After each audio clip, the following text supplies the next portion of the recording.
Good morning दोस्तों, स्वागत है आपका उपागम एकेडमी पे। दोस्तों कैसे हैं आप लोग?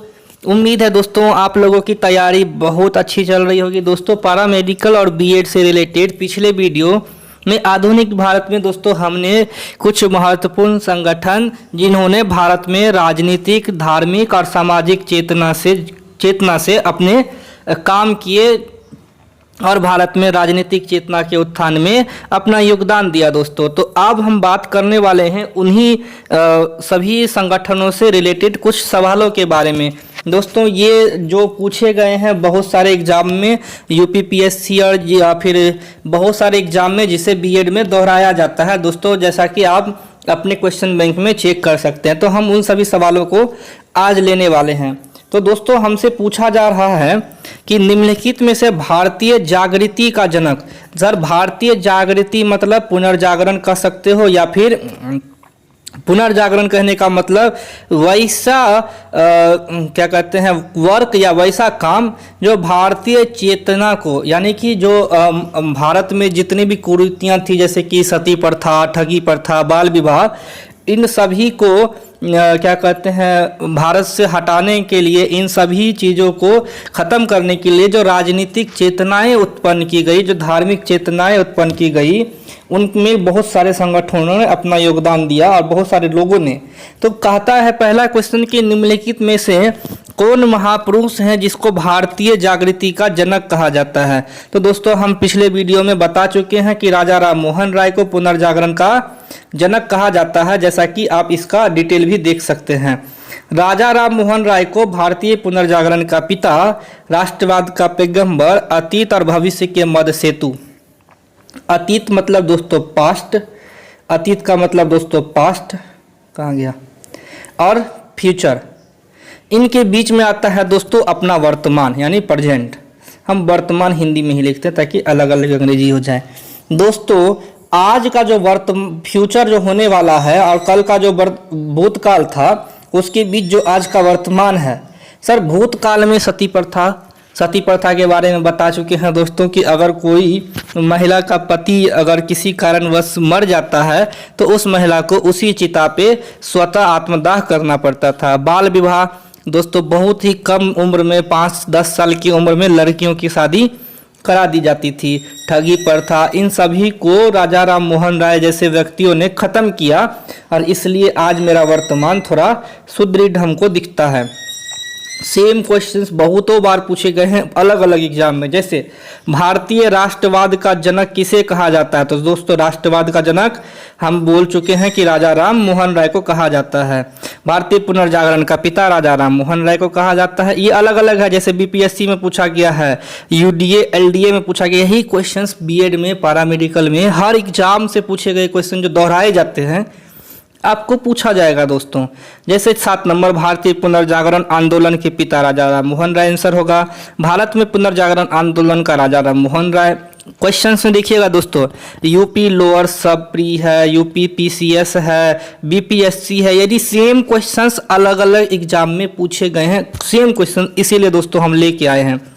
भारतीय राष्ट्रवाद का पैगंबर किसे कहा जाता है? तो अभी हम बोल चुके हैं राष्ट्रवाद का पैगंबर, पुनर्जागरण का जनक, भविष्य और मध्य, वर्तमान के मध्य, भविष्य और भूतकाल के मध्य सेतु राजा राम मोहन राय।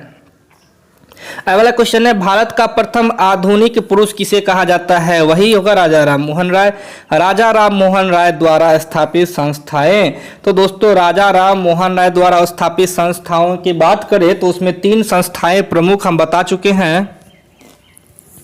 आपको। आत्मीय सभा जो कि 1815 में स्थापित किया गया था, दूसरा था ब्रह्म समाज, और वेदांत कॉलेज। वेदांत कॉलेज की स्थापना 1825 में और ब्रह्म समाज की स्थापना 1828 में की गई थी। तो इसमें तो दोस्तों आत्मीय सभा है जिसकी स्थापना कब की गई थी? 1815। और ब्रह्म समाज भी होगा दोस्तों, क्योंकि ब्रह्म समाज राजा राम मोहन राय द्वारा 1828 में स्थापित किया गया था। इसमें आपको दोस्तों मल्टीपल ऑप्शन होना चाहिए था। तत्वबोधिनी देवेंद्रनाथ ठाकुर ने किया था दोस्तों। तत्वबोधिनी की स्थापना देवेंद्रनाथ ठाकुर ने की थी। तो दोस्तों इसका तो 2 आंसर होना चाहिए, ए और बी। मेरे ख्याल से इसका आंसर ए और बी होना चाहिए था, ए भी होना चाहिए, इसमें दिया नहीं है। चलिए अगला हम दोस्तों बात करते हैं आत्मीय सभा की, तो अभी बता चुके हैं आत्मीय सभा राजा राम मोहन राय, आंसर हो जाएगा ए नंबर। ठीक है, चलिए दोस्तों देखिए अगला क्वेश्चन 13 नंबर में बीपीएससी में पूछा गया है और बीपीएससी में दिया भी गया है दोस्तों, ब्रह्म समाज की स्थापना। तो दोस्तों ब्रह्म समाज की स्थापना देखिए, इसमें इस राइटर ने खुद लिखा है कि राजा राम मोहन राय ने 1828 में ब्रह्म समाज या ब्रह्म सभा के नाम से एक समाज की स्थापना की थी। अब दोस्तों आते हैं प्रीवियस क्वेश्चन पे। देखिए ब्रह्म समाज, ब्रह्म सभा, आत्मीय सभा, इसमें तत्वबोधिनी को छोड़ के बाकी तीनों सेम है जो कि राजा राम मोहन राय द्वारा स्थापित की गई थी। तो इसमें दोस्तों ऑप्शन में कुछ मिस्टेक होगा और इसका तो 1828 हम बता चुके हैं, 1828 ऑप्शन में है नहीं। बीपीएससी महाराज ने वो वाला ऑप्शन ही नहीं दिया। राजा राम मोहन राय द्वारा ब्रह्म समाज की स्थापना फिर इसमें पूछा गया, बीपीएससी ने फिर दोबारा पूछा है। देखिए 41 में पूछा ही सेम सवाल को 47 में भी पूछ दिया। ये क्वेश्चंस दोस्तों इंपॉर्टेंट है जो कि आपको पिछले वीडियो से रिलेटेड है। ब्रह्म समाज की स्थापना राजा राम मोहन राय ने, हम दोस्तों आगे स्किप कर रहे हैं इसीलिए क्योंकि ये सभी क्वेश्चन सेम दोहराए गए और जान के हम ऐसे क्वेश्चंस लिए हैं क्योंकि ये इंपॉर्टेंट होते हैं दोस्तों, जो क्वेश्चन एग्जाम में बार बार दोहराए जाते हैं। अगला है 19वीं शताब्दी के उत्तरार्ध में नव हिंदूवाद यानी न्यू हिंदुइज्म के सर्वश्रेष्ठ प्रतिनिधि कौन थे? दोस्तों राष्ट्रीय युवा दिवस याद है? नव हिंदूवाद और नव युवा, ये नव हिंदूवाद और नव युवा आपको याद होगा अगर शिकागो का 1897 में स्वामी विवेकानंद द्वारा दिया गया भाषण, तो आपको बीपीएससी ने पूछा, जैसे देखिए 1897 में ही रामकृष्ण परमहंस की शायद स्थापना की गई थी स्वामी विवेकानंद के द्वारा 1897 में, ठीक है। और 1893 में वो कहाँ गए थे? शिकागो में। वो उन्होंने वर्ल्ड पार्लियामेंट ऑफ रिलीजन में धर्म संसद में अपना सुप्रसिद्ध भाषण दिया था, जो तो है ही। तो नव हिंदूवाद दोस्तों उसी से प्रेरित है जिसके बारे में हमने आपको बताया है दोस्तों, नव हिंदूवाद, ये स्वामी विवेकानंद इसका आंसर हो जाएगा। चलिए आगे बढ़ते हैं। विवेकानंद ने शिकागो में, तो इसका दोस्तों आंसर होगा 1893 में, और आके भारत जब आए थे तो 1897 में उन्होंने रामकृष्ण परमहंस की क्या कहते हैं, रामकृष्ण परमहंस संस्था की स्थापना की थी भारत। सेम क्वेश्चन है, शिकागो में कब भाषण दिया? तो 1893। निम्नलिखित में से प्रख्यात समाज सुधारक ने ज्ञान योग, कर्म योग और राजयोग, दोस्तों स्वामी विवेकानंद के द्वारा लिखा गया ज्ञान योग, जिसमें लिखा है जागो, उठो और आगे बढ़ो, ये नारे दिए गए थे किसमें दोस्तों? ज्ञान योग में। ये आपको रामकृष्ण मिशन की स्थापना के समय लिखा गया किताब है। उसके बाद रामकृष्ण मिशन की स्थापना स्वामी विवेकानंद ने की थी। सेम क्वेश्चंस इसलिए लिए हैं दोस्तों क्योंकि ये एग्जाम में आप देखो, हर एग्जाम में दोहराया, एमपी पीसीएस में, यूपी पीसीएस में, UP lower sub inspector board में, एमपी पीसीएस में, यूपी पीसीएस, सब एक ही क्वेश्चंस को दोहराते जा रहा है यूपी, और ये क्वेश्चंस आपको एग्जाम में आने की प्रबल संभावना है। रामकृष्ण मिशन किनके द्वारा प्रारंभ किया गया था? अब तो इसमें कुछ है नहीं दोस्तों। रामकृष्ण मिशन किसके द्वारा, स्वामी विवेकानंद रामकृष्ण स्थापना कब की थी? बीपीएससी भी उठा लेता है यही सब। देखिए अलग अलग क्या कहते हैं पीसीएस एग्जाम को, या अलग अलग पैरामेडिकल या बीएड के आप एग्जाम को देखेंगे या उसके क्वेश्चन बैंक को देखेंगे तो हर कोई कहीं ना कहीं से उसी क्वेश्चंस को उठाया हुआ रहता है। अगला है दोस्तों दयानंद सरस्वती द्वारा स्थापित, तो ब्रह्म समाज राजा राम मोहन राय, आर्य समाज दयानंद सरस्वती के द्वारा स्थापित किया गया था दोस्तों। देखिए लिखा हुआ है दयानंद सरस्वती, मूल नाम पूछ देता है, मूल नाम मतलब उसका मौलिक नाम जो कि उनके माता पिता के द्वारा दिया गया था, और उसका मौलिक नाम क्या था? मूल शंकर। 1875 में बम्बई में आर्य समाज की स्थापना की।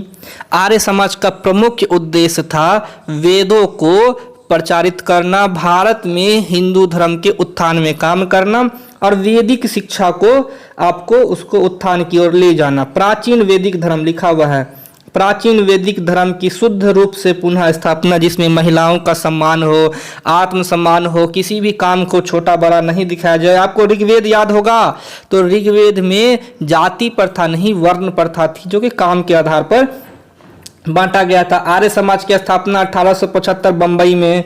आर्य समाज की स्थापना दयाराम सरस्वती होगा, सी नंबर, ठीक है।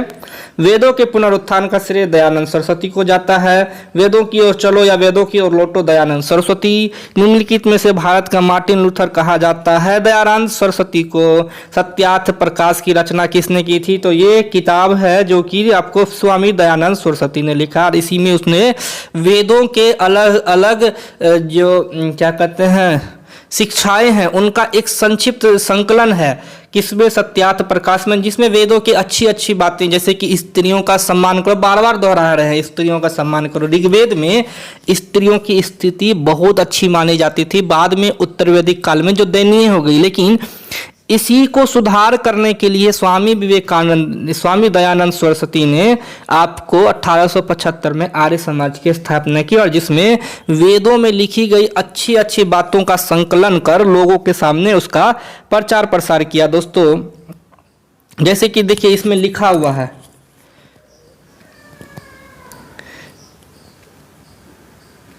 1867 में पाखंड खंडनी पटाखा लड़ाई, मतलब वैदिक में जितने पाखंडी काम होते हैं, जैसे कि यज्ञ में अनुसंधान में ये सब दो वो सब दो, ये सब सामान ला के दो, जो आज भी होता है बहुत सारा, उन्होंने उसको खंडित किया है। और उन्होंने क्या किया है? वेद भाष्य भूमिका, ऋग्वेद भाष्य, अद्वैत मत खंडन और पंच महावद्य विधि तथा वल्लभाचार्य मत खंडन प्रमुख किए हैं। इसमें है सत्यार्थ प्रकाश किसके द्वारा लिखा गया है? तो स्वामी दयानंद सरस्वती, इसका आंसर डी होगा। फिर सत्यार्थ प्रकाश देखो यूपी पीसीएस मेंस में पूछा गया है, छत्तीसगढ़ पीसीएस प्री में पूछा गया है, उत्तराखंड यूडी, एक ही क्वेश्चंस अलग अलग एग्जाम में पूछे गए हैं दोस्तों सब। प्रार्थना समाज अब आता है एमजी रनाडे। महात्मा गोविंद रनाडे, महादेव गोविंद रनाडे, एमजी रनाडे, इन्होंने प्रार्थना समाज की स्थापना की थी। या दोस्तों प्रार्थना समाज की स्थापना इन्होंने कब की थी? इसी में एक नाम आता है दोस्तों आपको, उसका नाम है सत्यशोधक समाज, और उसी सत्यशोधक समाज की स्थापना करने वाले ज्योतिबा फुले ने एक किताब लिखी जिसका नाम था गुलामगिरी। तो आपको अगर स्थापित समाज के नाम पूछेंगे तो सत्यशोधक, सत्यार्थ प्रकाश स्वामी दयानंद सरस्वती, और सत्यशोधक की स्थापना की थी आपको ज्योतिबा फुले। इन्होंने एक किताब लिखा जिसका नाम क्या था दोस्तों? गुलामगिरी। चलिए आगे बढ़ते हैं। सत्यशोधक आंदोलन किसी ने चलाया था? तो ज्योतिबा फुले ने। ज्योतिबा फुले द्वारा कौन सा संगठन? पिछड़े वर्गों का मुख्य का जो भी पिछड़े वर्ग थे, सत्यशोधक समाज का जो आंदोलन था वो गैर ब्राह्मण को उस समय पिछला वर्ग बोला जाता था, जो कि निम्न काम करते थे, निम्न जाति के लोग होते थे, ठीक है, उनके लिए ही सत्यशोधक समाज का स्थापना किया गया था। अगला क्या है? थियोसोफिकल सोसाइटी की स्थापना। तो इसका दोस्तों थियोसोफिकल सोसाइटी की स्थापना जो है दोस्तों वेट्सकी ने आपको इसके साथ, क्या नाम है, कर्नल अलकाट के साथ की थी। तो ये दोस्तों बीपीएससी में पूछा गया है, लेकिन ये इतना इम्पोर्टेंट नहीं है, लेकिन इससे इम्पोर्टेंट एक क्वेश्चन पूछता है। इससे जुड़े हुए एक व्यक्ति थे सर, उसका नाम था ए.ओ. ह्यूम। सर कांग्रेस की स्थापना का श्रेय किसे दिया जाता है? ए.ओ. ह्यूम को, और ए.ओ. ह्यूम ने ही भारतीय राष्ट्रीय कांग्रेस की स्थापना की थी। ए.ओ. ह्यूम थियोसोफिकल सोसाइटी की स्थापना नहीं, सदस्य में शामिल थे, ठीक है। अगला है निम्नलिखित को सुमेलित कीजिए। अब दोस्तों ये तो आप कीजिए, हम तो फिर आपको बताएंगे, थोड़ा समय ले रहे क्या? चलिए अब दोस्तों बहुत आसान है। क्या होता है कि आपको राजा राम मोहन राय ब्रह्म, अच्छा कौन सुमेलित नहीं है? ब्रह्म समाज, यस सही है। आज समाज सही है। स्वामी विवेकानंद रामकृष्ण मिशन सही है। अरे एमजी रनाडे ने तो प्रार्थना समाज की स्थापना की थी, मैडम ब्लडवेस्की ने की थी थियोसोफिकल सोसाइटी की स्थापना। ये तो आपका गलत हो गया। अब कहता है क्या कि निम्नलिखित में से कौन सुमेलित नहीं है? थियोसोफिकल सोसाइटी से आपको एनी बेसेंट जुड़ी हुई थी, रामकृष्ण मिशन से रामकृष्ण परमहंस थोड़े जुड़े थे, तो स्वामी विवेकानंद जुड़े थे। ब्रह्म समाज सही है, आर्य समाज सही है। तो इसका आंसर क्या हो जाएगा दोस्तों? जो गलत है वो होगा रामकृष्ण मिशन, इसका आंसर क्या होगा? स्वामी विवेकानंद। निम्नलिखित में से कौन एक सुमेलित नहीं? फिर वही क्वेश्चंस। प्रार्थना समाज आपको क्या होता है दोस्तों? प्रार्थना समाज में 3 नाम बताया था। एमजी रनाडे ने आत्माराम पांडुरंग, केशव चंद्र सेन और देवेंद्र नाथ ठाकुर के साथ मिलके प्रार्थना समाज की स्थापना की, जिसका उद्देश्य स्त्रियों की स्थिति को सही करना था। तो इसके सदस्यों में तो आत्माराम पांडुरंग आते हैं। आत्मीय सभा राजा राम मोहन राय, आत्मीय सभा राजा राम मोहन राय, ये तो गलत हो गया सर, ये गलत हो गया। आपका आता है ब्रह्म समाज, राजा राम मोहन राय ने केशव चंद्र सेन के सहयोग से ब्रह्म समाज की स्थापना की थी, इसीलिए दोस्तों वो तो सही है। अगला क्वेश्चन है, गोपाल कृष्ण गोखले ने किस वर्ष में भारत सेवक संघ या भारत सेवक मंडल या सर्वेंट ऑफ इंडिया सोसाइटी, तो ये तो हम बता चुके हैं दोस्तों कि सर्वेंट ऑफ इंडिया 1905, अभिनव भारत 1904 में। आपको एक सीरीज बताते हैं 1904 से लेके 1907 तक का। 1904 में आपको अभिनव भारत संस्थान वीर क्या कहते हैं सावरकर, विनायक दामोदर सावरकर के द्वारा स्थापित किया गया था, जिन्होंने कि 1857 को भारत की पहली स्वतंत्रता क्रांति बताया। ये क्वेश्चंस बार बार पूछा जाता है। फिर 1905 आया, जिसमें गोपाल कृष्ण गोखले ने सर्वेंट ऑफ इंडिया सोसाइटी की स्थापना की। और फिर 1906 आया, जब मुस्लिम लीग की स्थापना हुई। और 1907 जब अनुशीलन समिति की स्थापना की गई दोस्तों। की स्थापना किसने की थी? तो servant of India Gopal Krishna Gokhale, servant of India Gopal Krishna Gokhale, सबका आंसर वही होगा। ये तो उसका आंसर दिया हुआ है। भारत संघ के संस्थापक इंडिया एसोसिएशन, ये दोस्तों हम बहुत डिटेल से बता चुके हैं। इंडिया एसोसिएशन दोस्तों 1876 में सुरेंद्र नाथ बनर्जी ने की थी, 1876 में। तो को याद होगा, अब वो हमें कमेंट करके बताएंगे कि दोस्तों कि ईस्ट इंडिया एसोसिएशन की स्थापना किसने की थी, वो कमेंट करके बताएंगे दोस्तों। हम इसका आपको आंसर पिछले वीडियो में बता चुके हैं। अगर जिन्हें देखना हो ईस्ट इंडिया एसोसिएशन के तो पिछला वीडियो देखेंगे। आप कमेंट करके बताएंगे कि ईस्ट दोस्तों इसके बारे में पिछले वीडियो में दोस्तों हमने पूरे डिटेल से बताया है। बीपीएससी 45 बीपीएससी में पूछा गया क्वेश्चन है भारतीय संघ की स्थापना। तो दोस्तों हमने आपको ब्रिटिश बंगाल एसोसिएशन और लैंड होल्डर सोसाइटी दोनों के सम्मिलित रूप को बताया था कि ब्रिटिश इंडिया एसोसिएशन से फिर इंडिया एसोसिएशन बना था। और उसी में जब लंदन में दादा भाई नौरोजी ने ईस्ट इंडिया एसोसिएशन 1866 में इसका गठन किया था। ठीक है दोस्तों, बढ़ते हैं आगे। इंडिया एसोसिएशन का संस्थापक कौन था? इसके आगे नहीं जा रहा है, कोई बात नहीं। इंडिया एसोसिएशन का संस्थापक दोस्तों कौन होगा? सुरेंद्र नाथ बनर्जी। तो इम्पोर्टेंट क्वेश्चंस जितने थे दोस्तों आपको हम बता चुके हैं, ये सभी एग्जाम में दोहराए गए क्वेश्चन है। इसके अलावा दोस्तों आपको हिंदुस्तान रिपब्लिकन, ये दोस्तों आज कांग्रेस की स्थापना से पहले के सारे क्या कहते हैं आपको संस्था हैं। कांग्रेस की स्थापना के बाद के संस्था जैसे Ghadar party, home rule league, women's Indian association, Swaraj party, Hindustan socialist party, ये सब के बारे में दोस्तों एक और वीडियो लाएंगे। धन्यवाद दोस्तों।